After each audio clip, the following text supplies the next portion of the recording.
The world is too small, our wisdom too limited, our time here too short to waste any more of it in winning fleeting victories at other people's expense.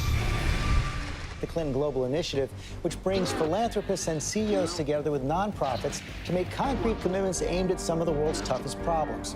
Almost 10 years in, they have leveraged billions of dollars in assistance in more than 180 countries. CGI was designed to tackle big global challenges in bite-sized pieces, with the conviction that regardless of size or scope, our problems will yield to concerted action and innovative partnerships of individuals, NGOs, businesses, and governments. We have to now find a way to triumph together. All the problems that we face, from climate change to financial contagion to nuclear proliferation, are too complex and cross-cutting for any one government, or indeed for governments, to solve alone. Because we believe that ending hunger is not only possible, but it is both a moral and strategic imperative. Hillary Clinton is trying to shift the spotlight to global warming. The presidential contender unveiling her plans to combat climate change. Together with innovative partners from the public and private sectors, we're working to make homes, universities, and cities more energy efficient. We share a common future, and we are here to find common ground. Women must be empowered. It's classic Bill Clinton, by using his birthday to help the causes he champions, from combating climate change to obesity and even HIV/AIDS. Help bring new dignity and respect to women and girls all over the world. And in so doing, bring new strength and stability to families as well. We are trying to do something no one has ever done before. A new report today claims that the Clinton Foundation gives about 10% of its money that it raises to actual charities and the services that they offer. It has been reported you've made $5 million making speeches. The president's made more than $100 million. Well, if you have no reason to remember, but we came out of the White House not only dead broke, but in debt. 6 years ago, Hillary Clinton was about to become Secretary of State. Barack Obama had nominated her. Everyone knew she was going to be confirmed by the Senate, going to be confirmed easily. But there was a thought, there was a question, there was a doubt out there about a potential conflict of interest. The Clinton Foundation dropping its self-imposed ban on collecting funds from foreign governments and entities. And now the Washington Post reports total contributions to that foundation amount to $2 billion. There's a lot of money sloshing around. Everything is blurred, and it's not good. The questions scream out at me. What in the world happened with the foundation and these ulterior motives and this money and the email server? I'm sorry. Those scream out at me. The amount of schmoozing involved and crossing lines and one person putting money in a foundation and then Clinton getting unbelievable amounts for his speeches, contracts going one way or another, it's not good. I look forward to working with all of you, particularly the appropriators. We have a lot of work to do, and it is such important work that lies ahead.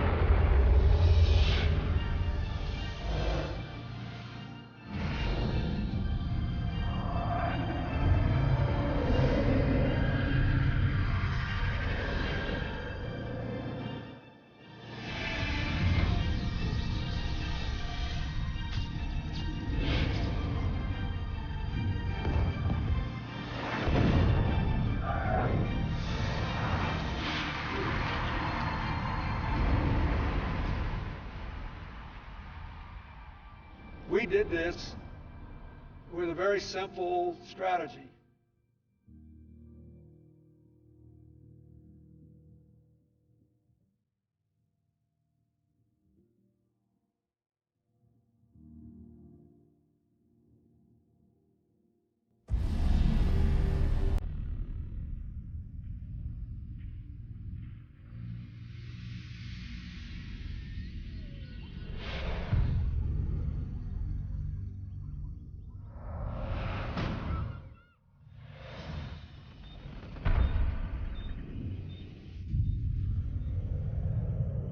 Africa is a continent that has been a chamber of horrors for decades.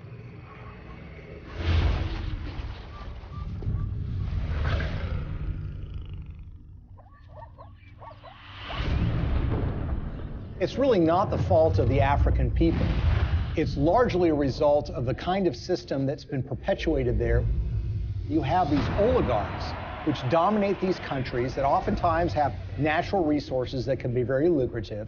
And these oligarchs strike deals with foreign corporations or foreign governments who in effect prop them up and put them in power. And in exchange, these oligarchs give these entities access to rich mineral deposits. And the Clintons, you would expect to be opposed to this sort of thing, and that's at least what their language does. Our countries have deepened our cooperation on many issues, including good governance and transparency, energy, regional security, and advancing peace and development in the Niger Delta. The problem is their words are different from their actions. Rwanda has clearly taken an impressive trajectory of development, and the people here still think Kagame is the man to take them to another level. President Paul Kagame has walked all around the crowd, thanking the people for electing him unopposed as chairman of the RPF or president of the RPF for another 7-year term. But his critics say that far from entrenching democracy in Rwanda, he's actually eroding it by silencing his opposition.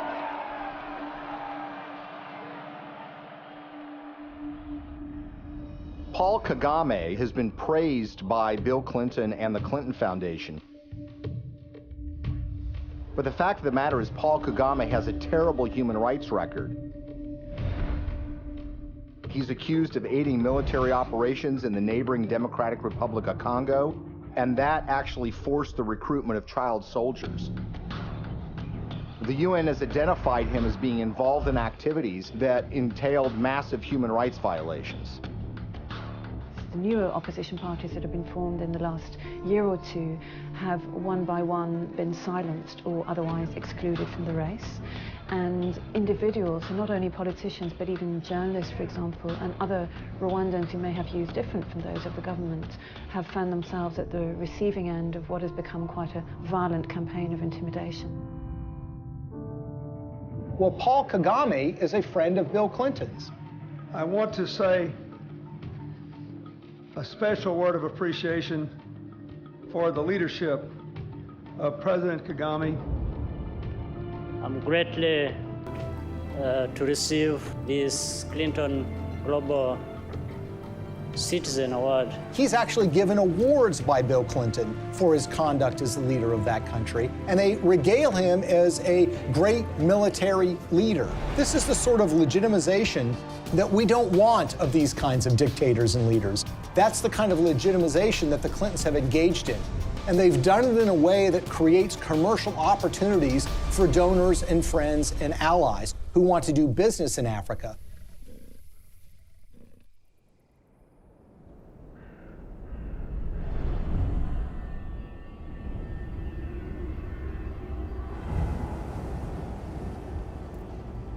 Business in Africa means you're dealing with dictators who are going to give you access to, say, mineral rights or oil drilling rights, but you're going to have to pay them off. The Clintons partner with foreign entities who want access to Africa, and specifically mining companies or energy companies who need to get concessions for access to oil or natural gas or the rights to mine for gold. Those two make a powerful alliance because these companies will give money to the Clintons, either in the form of speaking fees or in the form of donations to the Clinton Foundation. And the Clintons will then, in effect, do their bidding before the halls of power and corridors of power in Africa. And they will go to foreign governments and encourage them to do business with individuals who are putting money in their pocket. And this leads to some amazing fits of behavior that, in a way, are just reminiscent of 19th century colonialism. A perfect example of this is Ambassador Joe Wilson. Joe Wilson is a longtime friend of the Clintons. In fact, he endorsed Hillary Clinton in the 2008 presidential election. And it was also thought that he might become a senior official in Hillary Clinton's State Department. But the fact of the matter is Joe Wilson was up to something far more nefarious during Hillary Clinton's tenure as Secretary of State. In 2009, shortly after she became Secretary of State, when Wilson was the vice chairman of a company called Jarch Capital, they took out a 50-year lease on 400,000 hectares in South Sudan South Sudan was in the middle of a civil war, and this lease was actually signed with warlords who were involved in the civil war. These individuals who were engaged in massive human rights violations, including the massacre of opponent tribes.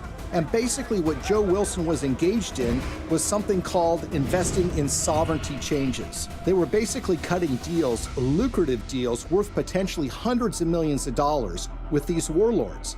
And the expectation was simple.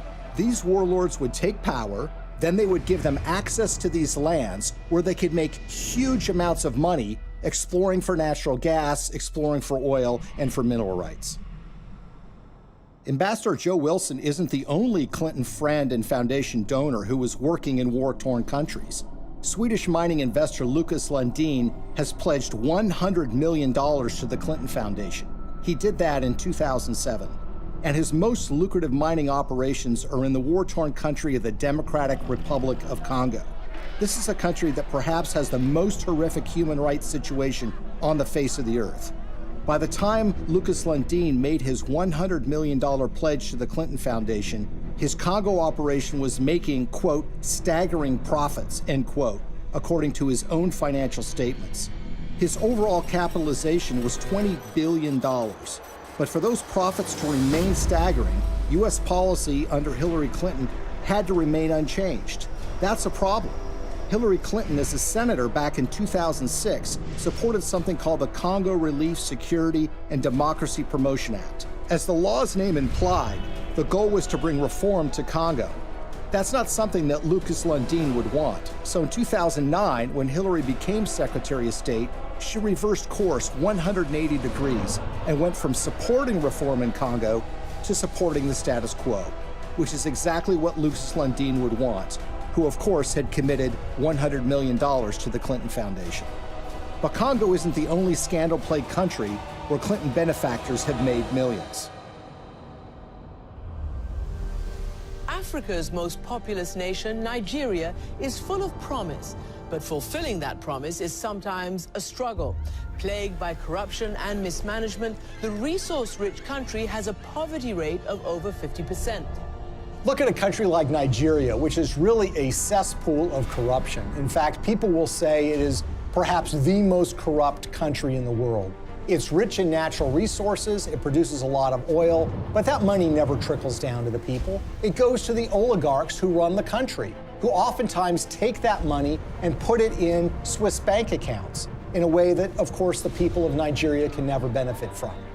And you see, there's a federal law in the United States which says if foreign governments that receive U.S. assistance aren't transparent in how they spend that money, that they will not be able to get U.S. foreign assistance anymore.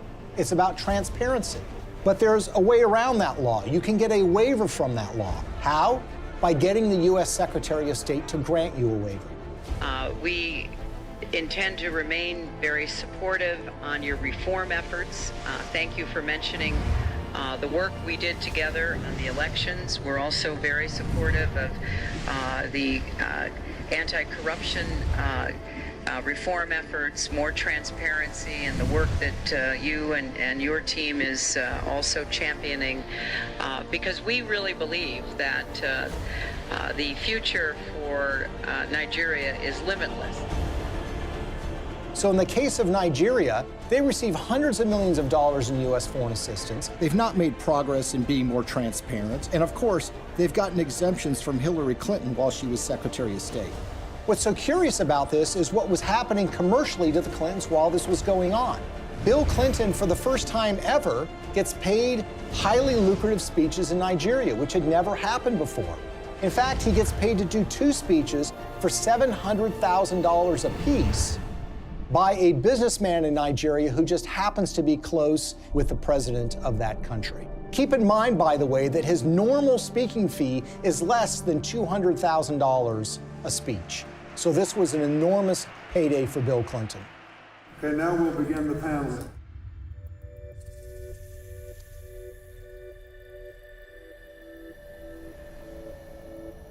One of the pinnacles of power in that country is a gentleman named Gilbert Chagoury. Gilbert Chagoury, who has committed $1 billion to the Clinton Global Initiative, is connected to another individual in the Clinton orbit. That would be Mark Rich, the billionaire who was on the FBI's 10 most wanted list that was suddenly and surprisingly pardoned by Bill Clinton in 2001. Mark Rich, you might recall, is somebody who was trading oil with the Ayatollah Khomeini of Iran at the same time that the Ayatollah was holding 50 Americans hostage. He also had a long history of busting UN sanctions by trading oil with the apartheid regime in South Africa and a whole host of other nefarious governments. Well, Gilbert Chagoury, the high Clinton donor, was business partners with Mark Rich. Together, they sopped up oil assets in Nigeria and sold them on the oil market for the benefit of a corrupt individual who was leading Nigeria at the time, named General Abacha. Abacha smuggled, by some estimates, $4 to $8 billion out of the country and put them in European bank accounts. Gilbert Chagoury was indicted and convicted in Europe for helping him to do that. He was charged for aiding and abetting a criminal enterprise and on money laundering charges. And the suffering that ends up being done here is by the people of Nigeria, who see their leadership getting a pass from the United States. The elites in those countries are getting rich, the Clintons are getting rich, and the money somehow never trickles down to the people of Nigeria. Sadly, this theme of resources not trickling down to those most in need is a common one when it comes to the Clintons.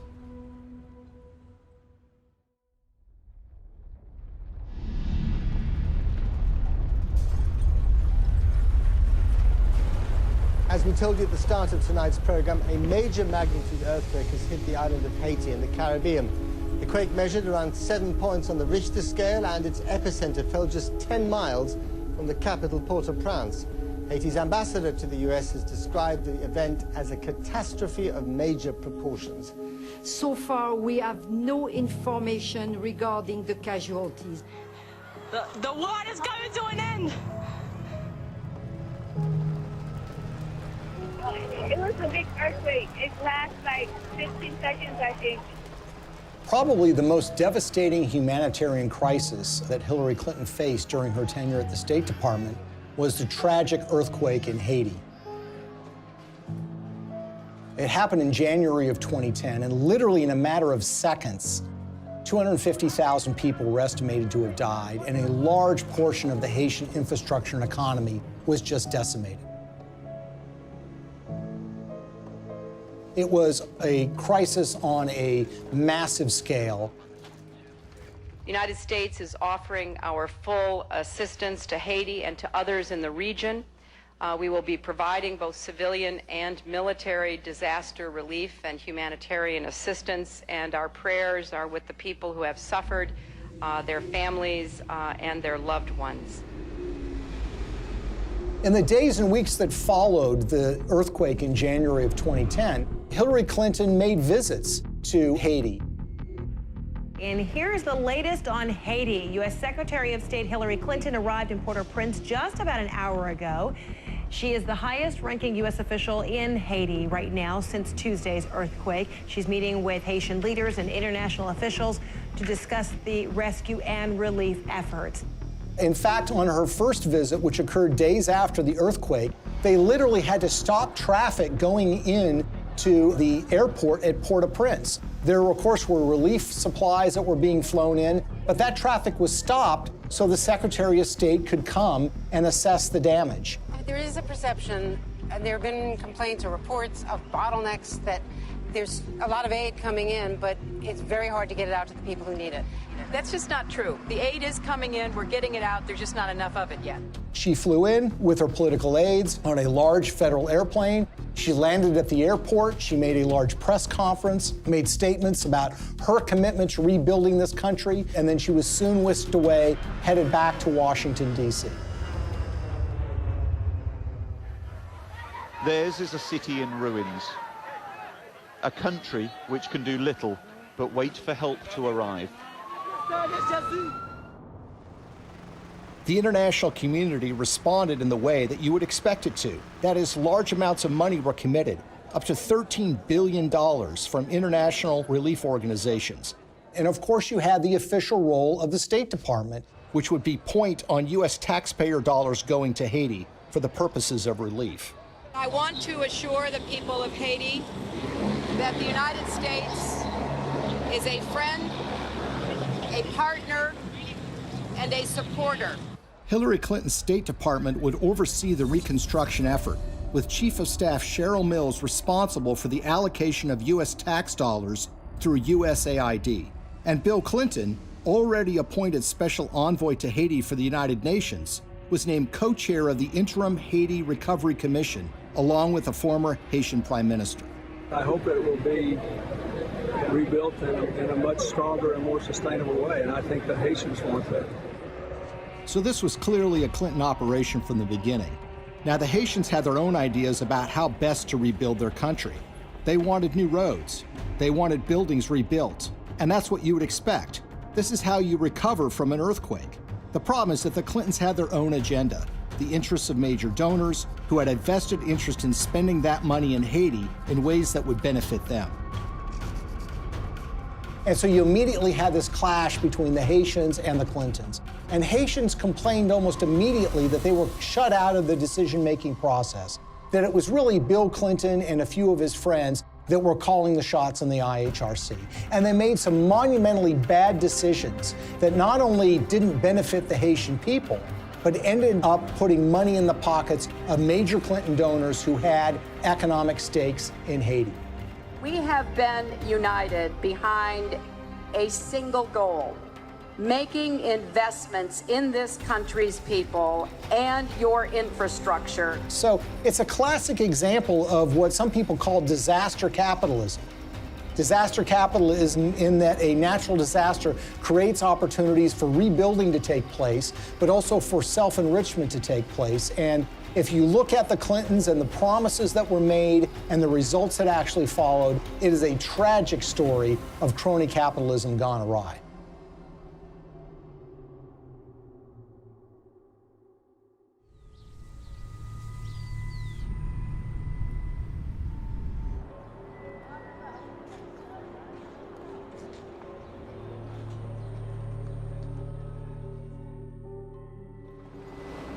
The single largest relief project that the United States committed taxpayer dollars to, $124 million to be exact, was a project called Caracol, a textile factory that was built in the northern part of the country that was supposed to create some 60,000 jobs and was supposed to create tremendous economic growth. There's a problem here already. You see, the earthquake affected the southern part of Haiti. The northern part of the country was entirely unaffected. But who were the beneficiaries of this? Companies like Gap, Target, and Walmart, to name a few. The Caracol factory was built, but it didn't create 60,000 jobs. It created barely 5,000 jobs. But the major American companies who got textiles tariff-free, made at low wages, benefited enormously. And the end effect on the Haitians was very, very minimal.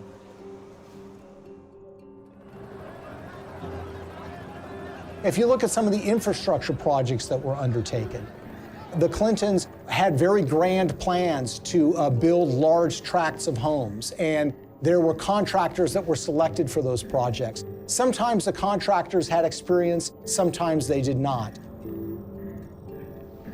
There's one company in Florida that spent $1 million getting equipment into Haiti. They had experience in disaster relief, but according to the owners of that company, they only made a small donation to the Clinton Foundation. And guess what? They didn't get any relief contracts. On the other hand, the contractors who did win the awards were given the opportunity to build homes, and in some instances were supposed to build tens of thousands of homes for Haitians. They ended up building a fraction of that. For instance, the New Settlements program was supposed to build 15,000 homes for $53 million. Instead, it built 2,600 homes, less than a quarter of the original estimate, for $90 million, or $47 million over budget. And they got away with it.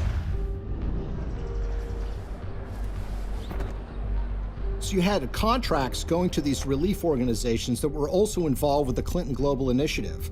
And you had this one organization, Dahlberg, that was supposed to do an assessment for relocating people that suffered from the earthquake.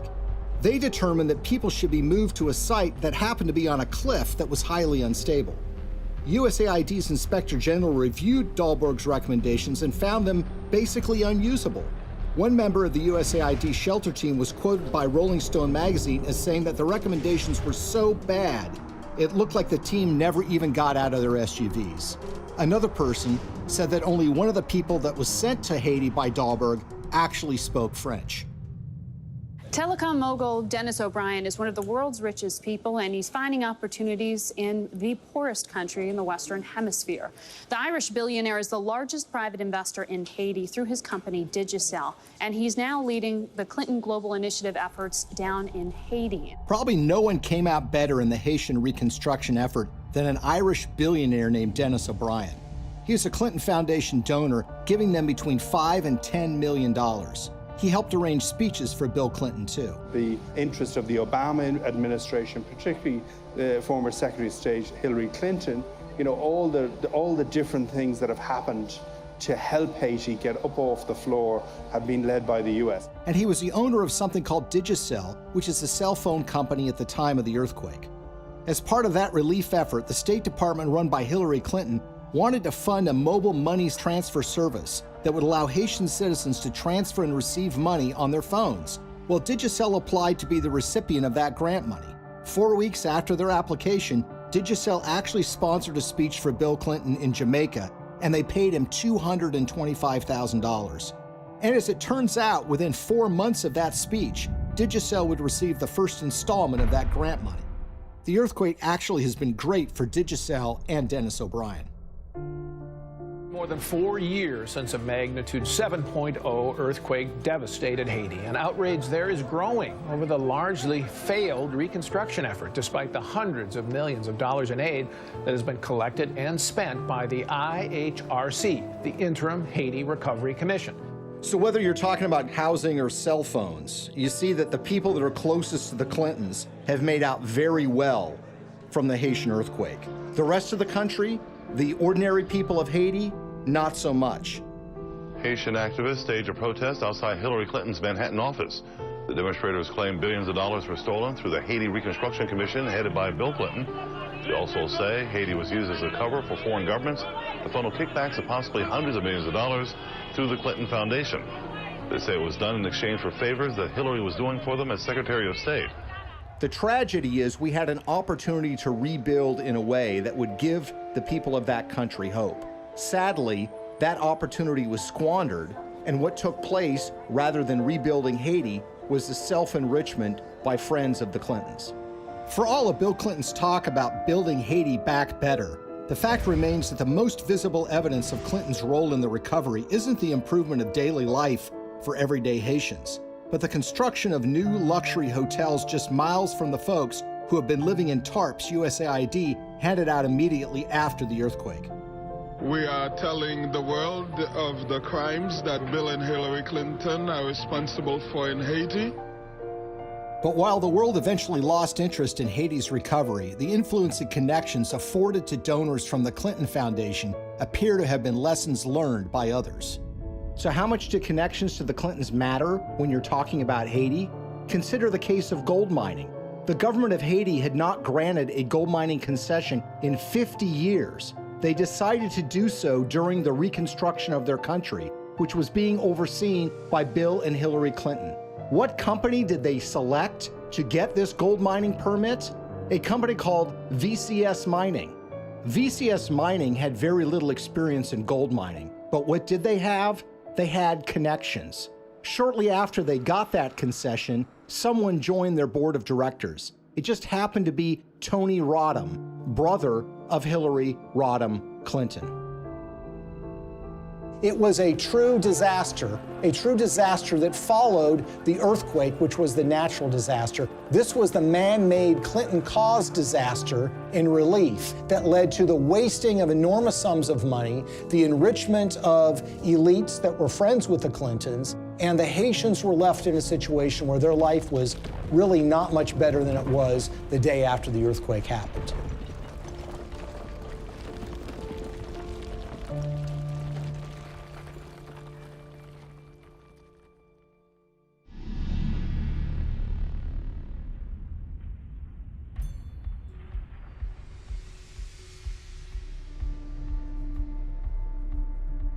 An ambitious pipeline is firing off a war of opinions. Environmental activists marched in Washington today to protest plans for the Keystone XL oil pipeline. A $7 billion project to transport 800,000 barrels of tar sands oil a day from Canada down to the Gulf Coast. In Washington, a showdown on the Senate floor today over the Keystone XL pipeline. The vote to approve the controversial project has big political implications. The pipeline would create 20,000 jobs, but opponents say the environmental risk is too great. One of the touchstones of the climate change debate has been the Keystone XL pipeline. It's designed to carry oil from Canada through the United States to refineries in Louisiana and in Texas. The environmental movement has wholeheartedly rejected this deal from the beginning because they believe that it's going to further contribute to the problems of climate change. Pipeline! 1! We are the people! 2! You can't ignore us! 3! Now, you would think that the Clintons would be opposed to the Keystone XL pipeline deal because of those concerns. And perhaps they might be, except for one or two problems, or should I say 1 or 2 million problems. You see, when Hillary Clinton became Secretary of State in late 2008, there was already an issue related to the Keystone XL pipeline sitting on her desk. She was going to have to sign an environmental and economic impact statement and decide whether the Keystone XL pipeline should go forward.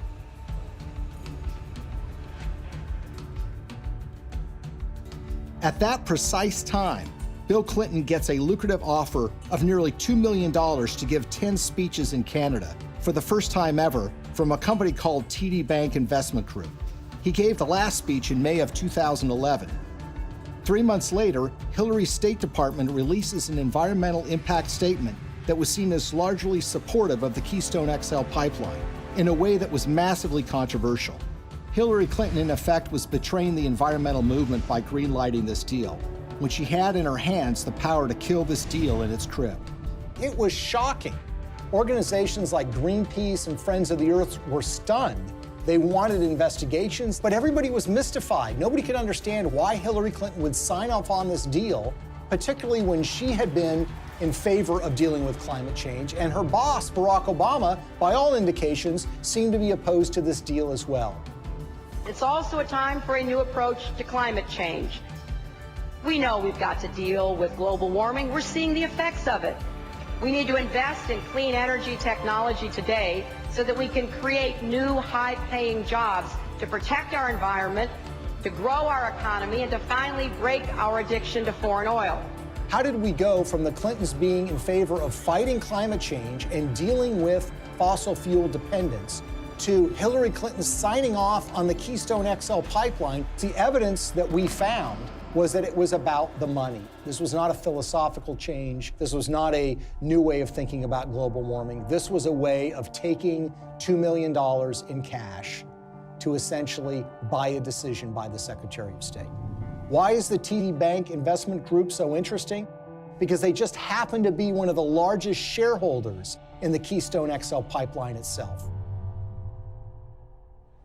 When we looked at Bill Clinton's pattern of giving speeches, we looked at who was paying him, when they were paying him, and if they have ever paid for a speech before. What's so stunning is that TD Bank had never sponsored a speech by Bill Clinton before. And then suddenly, in late 2008, when Hillary Clinton has been announced to be the Secretary of State, and when sitting on her desk is the matter of the Keystone XL pipeline, they suddenly decide to sponsor these speeches.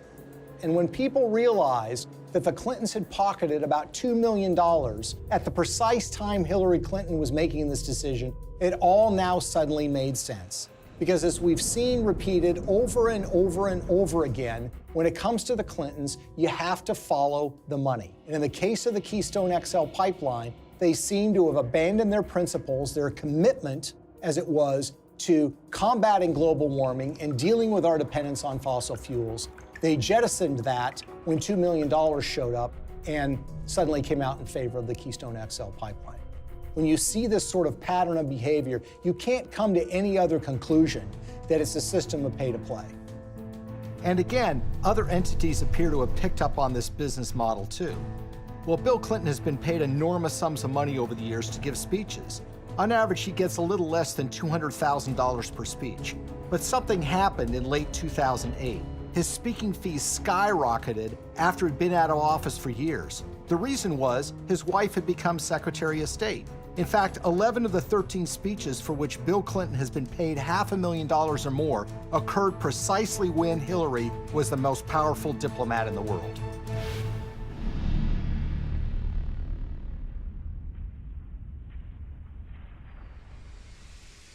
You will never contribute to an organization that will give you a higher probability of having your good intentions turn into real positive changes in other people's lives.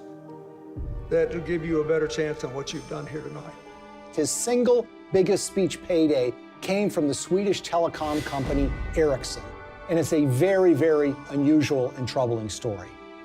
Now, Ericsson is a Swedish telecom company that in 2009 and 2010 was in trouble with Hillary Clinton's State Department because Ericsson was selling a lot of telecom equipment to Iran, to Belarus, and to other oppressive governments, about which the State Department was concerned. Ericsson risked being put on a list by the federal government in the United States for trading with an enemy state. There was actually an effort being put forward in Washington to broaden Iranian sanctions to include the very technologies that Ericsson was selling to the Iranian government. So it's against this background that Ericsson decided now might be a good time to hire Bill Clinton to give a speech. They had never paid for a speech by him before, and they decided to go in big, $750,000 for a single speech.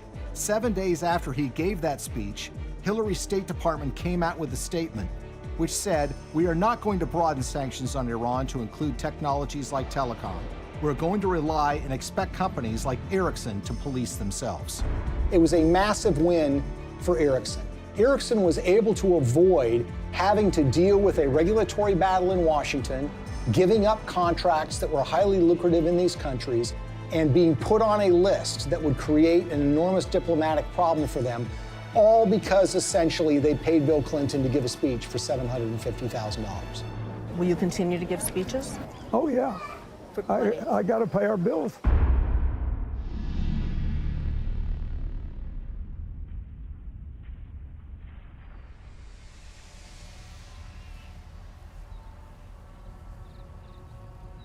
So the question is, why do we see the Clintons reversing decades of policy positions that they've held so closely on issues like human rights and environment? And a big clue comes from the folks that are giving the Clinton Foundation literally tens of millions of dollars. And one, if not the biggest donor to the foundation, is a Canadian named Frank Giustra. Giustra is in the mining business, hardly something you'd call environmentally friendly. And he has interests all over the world. And he used his relationship with the Clintons to benefit those interests, regardless of the environmental concerns. A great example of this is what happened in Colombia. What's so interesting about the relationship that the Clintons have with Frank Giustra is they tend to show up in these foreign countries together at the same time. Frank Giustra's made billions of dollars over the years in the so-called penny stock market in Canada, which is highly open to manipulation. He's been very successful in this area.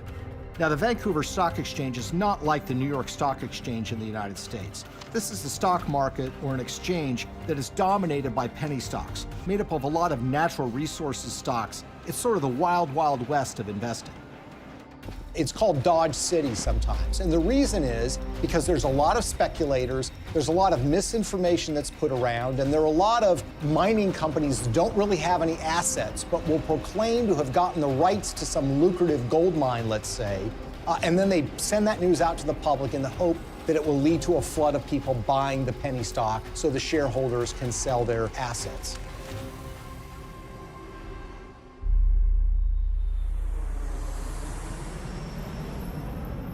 So in June of 2010, Bill Clinton and Frank Giustra fly to Bogota, Colombia.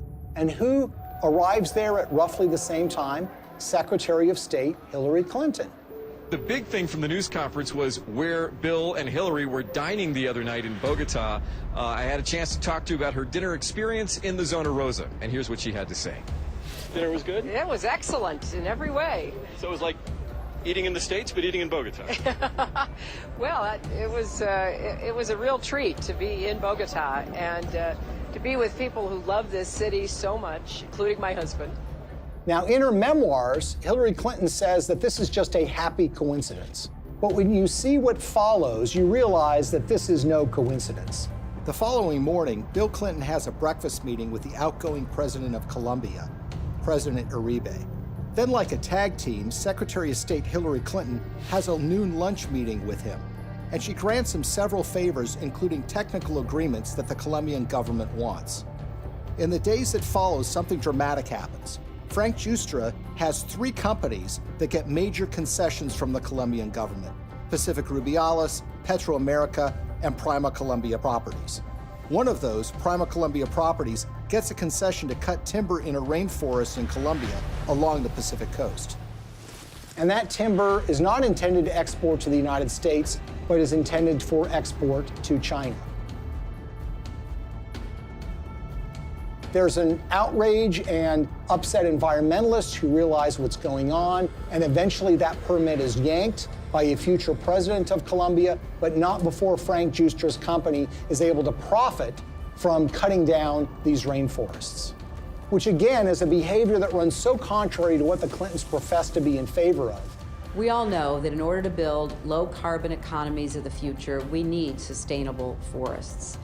I also know the future of our planet depends on healthy, standing forests. They have talked about the problems of deforestation. They've talked about the problems of the need for successful growing forests to mitigate carbon dioxide in the air. And yet, when this commercial opportunity was presented to a major donor of theirs, they seemed to be very much supportive of that and, in fact, helped to get him those concessions. He deserves the credit for this. This was his idea, not mine, and he raised the money. And it's an astonishing achievement. My job is to make sure that it's not in vain, that he gets the return on his investment and his compassion and his commitment. The Clintons appear to have changed their stance on issues even more significant than the environment, in ways that benefit those who have put money in their pockets.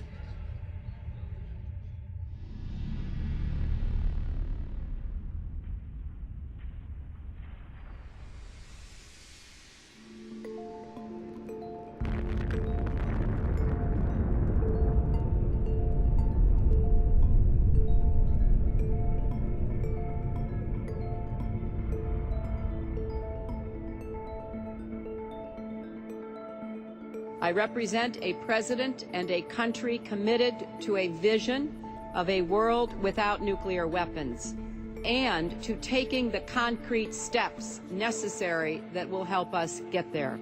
The Indian nuclear deal, I think, is so troubling because this is a core national security issue. One of the signature achievements in foreign policy for Bill Clinton was pushing the Test Ban Treaty and the Non-Proliferation Treaty. Today in New York, the United Nations General Assembly voted overwhelmingly to adopt the Comprehensive Nuclear Test Ban Treaty and open it for signature later this month. The NPT has been sort of the holy grail when it comes to nuclear disarmament, something that the Clintons have been supportive of, not just for years, but for decades. That was all thrown asunder in 1998 when the Indian government tested nuclear weapons underground. India's action threatens the stability of Asia and challenges the firm international consensus to stop all nuclear testing. These were tests that truly shocked the world. Even the CIA was not aware that these tests were about to take place. Clinton's reaction was volcanic. He felt betrayed by the Indian government, and as a result, he imposed sanctions on India, essentially saying, you're not going to get access to U.S. nuclear technology until you sign the NPT, the Non-Proliferation Treaty. In 2005, the Indian government wanted to get these sanctions lifted. Not only do they have an interest in expanding their civilian nuclear base, they live in a neighborhood where some pretty tough customers and rivals have nuclear weapons themselves. First of all, you've got Pakistan, which is right next door, which is widely believed to have nuclear weapons. And then you have China, a longtime rival of India, which has a nuclear arsenal. The Clintons said that they were in favor of giving the Indian government some access, but the problem is it didn't go nearly as far as the Indian government wanted. So in 2005, they started making donations to the Clinton Foundation. This morning, yet another shady donation to the Clinton Foundation has surfaced, this time tied to a donor from India, apparently a friend of Bill Clinton. We're talking about tens of millions of dollars from Indian interests flowing into the Clinton Foundation. And we're talking about at least hundreds of thousands, if not millions of dollars in speeches that Bill Clinton was paid by interested parties in the Indian nuclear deal. Amar Singh, according to Clinton disclosures, has given between $1 and $5 million to the Clinton Foundation in the push to get them to support Indian access to nuclear technology. He's a member of parliament who has gotten in fistfights on the floor of the parliament, who's been charged with bribing members of parliament to get certain pieces of legislation passed. You see, the problem is when you ask Amar Singh, he says it wasn't my money. I don't have that kind of money. I couldn't have given him that amount of money. And in fact, when you look at Indian public records, you see that Amar Singh doesn't have a net worth anything close to being able to give that amount of money. So where did the money come from? Well, sometimes the most obvious answer is the correct one. Sant Chhatwal is an Indian businessman who has been close to the Clintons for years. He pledged to raise $5 million for her 2008 presidential campaign. And Bill Clinton was at his son's wedding. They actually named him as a trustee of the Clinton Foundation. When Hillary Clinton was first running for the Senate in 2000, Sant Chhatwal was in trouble with a federal agency called the Federal Deposit Insurance Corporation. He basically owed them millions of dollars from unpaid loans. Well, in 2000, Chhatwal throws a fundraiser for Hillary Clinton, and he brings in $500,000. A few months later, with Bill Clinton still president of the United States, Sant Chhatwal's case with the FDIC was abruptly settled for a mere $125,000. So basically, the federal government got pennies on the dollar. He would actually go on to plead guilty for funneling $180,000 in illegal campaign contributions to Hillary Clinton, among others. And no one seems to have made the connection. Well, maybe one reason no one made the connection is because the Clinton Foundation mysteriously erased any mention of Sant Chhatwal from the website once he had admitted to his illegal activity. So here we are years later, and we've got this donation in a guy's name who swears he didn't actually make the donation. And you've got this longtime Clinton benefactor who actually gets the highest civilian award in India because of his role in changing Hillary Clinton's mind on this nuke deal. Sant Singh Chhatwal says he's worked with everybody and even laid the foundation of the Indo-US nuclear deal. So the Indian government says that they have given you this award for your role in pushing the Indo-US nuclear deal forward. How exactly would you describe the role you played in this? Well, I can tell you Indian nuclear power deal. If you look at it, I'm the first one. I laid the foundation. On the eve of the vote in 2008 to approve Indian access to U.S. civilian nuclear technology, Amar Singh, who barely knows Hillary Clinton, had a 2-hour meeting with her where they discussed the Indian nuclear deal. Amar Singh says that the dinner meeting resulted in her telling him that she was supportive of the deal and that she was making efforts to make sure that the deal did get through. And lo and behold, by 2008, Hillary Clinton was fully in support and in favor of this policy in a way that was a complete reversal of the position that she had taken before. In other words, the flow of money had led the Clintons to change their positions on the Non-Proliferation Treaty, and specifically, India getting access to U.S. nuclear technology. This was a decision that was wholly out of step, wholly inconsistent with a progressive liberal agenda. Hillary Clinton made a decision of reversing her previous position after the flow of funds to the Clinton Foundation, and her husband gave some speeches in India. But this wouldn't be the last time Hillary reversed herself regarding nuclear weapons technology. Shockingly, Bill and Hillary would end up receiving money from folks that were looking to make something happen a lot closer to home.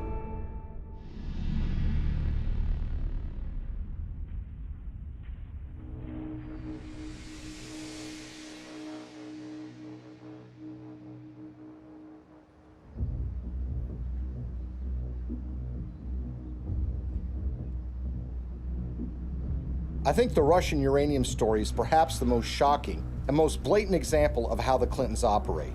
This is a story about the Russian State Nuclear Agency, American Uranium, $145 million in cash, and the Clintons. At the end of the day, this is a story about buying influence and selling influence. The Clintons are the sellers of influence, the Canadian investors and the Russians are the buyers. Bill Clinton had gone to the Central Asian country of Kazakhstan in 2005 with Frank Giustra. Kazakhstan is a country that's been run since the collapse of the Soviet Union by a dictator named Nazarbayev, who shuts down political opposition and tortures political opponents. The ostensible purpose of the visit to Kazakhstan by Bill Clinton was to talk with Nazarbayev about AIDS, HIV. The problem is Kazakhstan really does not have an AIDS, HIV problem. So that explanation really doesn't make sense. What makes far more sense is that Frank Giustra wanted access to very lucrative Kazakh uranium mines. Kazakhstan is one of the largest producers of uranium in the world. Bill Clinton arrives there with Frank Giustra, and they have a series of meetings with Kazakh officials. There's a press conference where Bill Clinton stands with the dictator of Kazakhstan and he praises the human rights record. He praises that elections are being held in the country, and he even says that Kazakhstan should head up something called the OSCE, which is the Organization for Security and Cooperation in Europe. Think about that for a second. Bill Clinton is saying that a known human rights violator who's been condemned by human rights organizations around the world should head up a human rights organization. They go from a press conference to a dinner where Frank Giustra, Nazarbayev, the dictator of Kazakhstan, and Bill Clinton meet and talk. Well, 2 days after that meeting, Frank Giustra finally gets his uranium concessions worth hundreds of millions of dollars.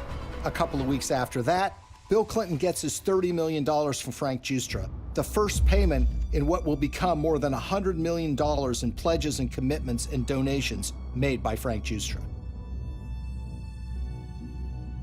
So it's really, in a way, a simple story in that they all are walking away from the table with something that they want. Nazarbayev is getting the legitimacy of an ex-president, saying what a nice and kind leader he is. Frank Giustra gets his uranium concession, and Bill Clinton and his foundation get cold, hard cash. Now let's move to chapter 2 of this story, which is even more sinister. You see, the international uranium market is very competitive.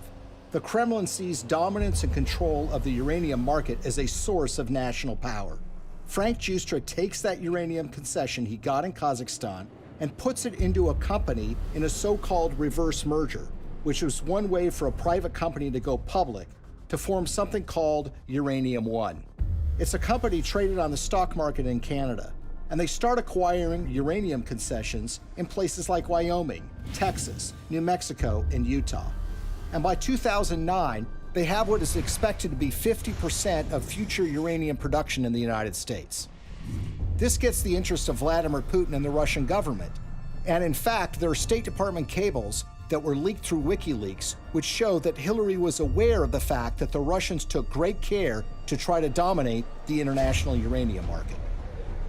Well, the Russians want to buy this asset, and they offer a 40% overprice on the share of the stock. And for this transaction to go through, it has to be approved by the U.S. federal government. Why?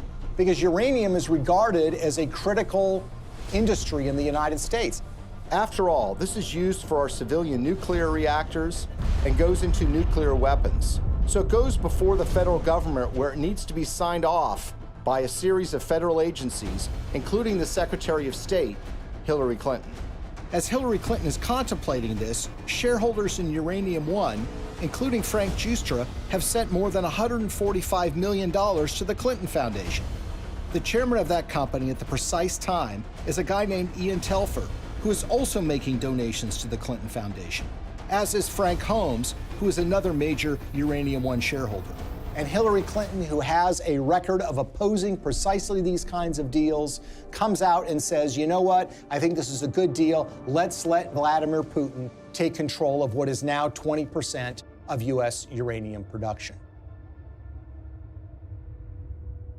Bill Clinton and Hillary Clinton are the only figures in American politics who are willing to do this deal and who could actually pull it off, because they had a reputation that runs so contrary to what they're doing. I mean, this is what the Clinton Foundation does, right? This is what they talk about politically, their support for human rights, their concerns about proliferation. They're concerns about issues related to Russian aggression. There's no doubt that when Putin came back in and said he was going to be president, that did change the relationship. We have to stand up to his bullying. And what's so interesting when you consider this uranium deal are the actions of a small Canadian investment firm called Salida Capital. Salida Capital, in 2010, as this deal was going down, committed to give millions of dollars to the Clinton Foundation, and they also sponsored a speech by Bill Clinton in Canada. Salida Capital is also the name of a wholly owned subsidiary of Rosatom. Who is Rosatom? Well, this is the government agency in Russia that controls their nuclear arsenal, that built nuclear reactors in Iran, and engages in nuclear technology exchanges with rogue countries like North Korea. What this means, in essence, is that the Russian government, specifically Rosatom, was funneling money through a subsidiary directly to the Clinton Foundation. But the payday didn't end there. 4 months before Hillary Clinton's State Department would sign off on the Russian purchase of Uranium-1, Bill Clinton got paid $500,000 to give a single speech in Moscow. He was being paid by a firm called Renaissance Capital, which has a long history of association with Russian intelligence services. What makes this speech stand out is not only the timing of when he's being paid, but the amount that he's being paid. You see, the last time Bill Clinton gave a speech in Russia was 5 years earlier. At that time, he was paid about 1/3 of what he was being paid this time. Why is Russian control of 20% of U.S. uranium so troubling? If you're in an era where nuclear weapons are a reality, where nuclear energy is an important component of energy production in the United States, and increasingly around the world, control of uranium is absolutely crucial. And unlike oil or natural gas can be found in so many places around the world, there are precious few places where you can find significant and large amounts of uranium that you can produce on a commercial scale. What we've essentially done is handed this precious resource to Vladimir Putin and the Russian government. They're not only engaged in aggression in places like Ukraine, but they've been very aggressive in fighting American interests around the globe. Russia's not an ally. Russia's not a friend. Vladimir Putin's Russia is a rival of the United States, and yet we've given them control over this precious resource. Uranium, the key mineral in nuclear generation, is a domestic resource. This is what's going to power America.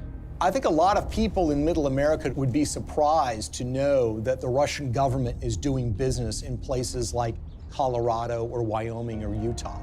These are small mining towns. These are operations that have existed for a while, that have been under the control of American companies or for a while Canadian companies. But it's now Russian companies that control this, and those companies are controlled by the Russian government.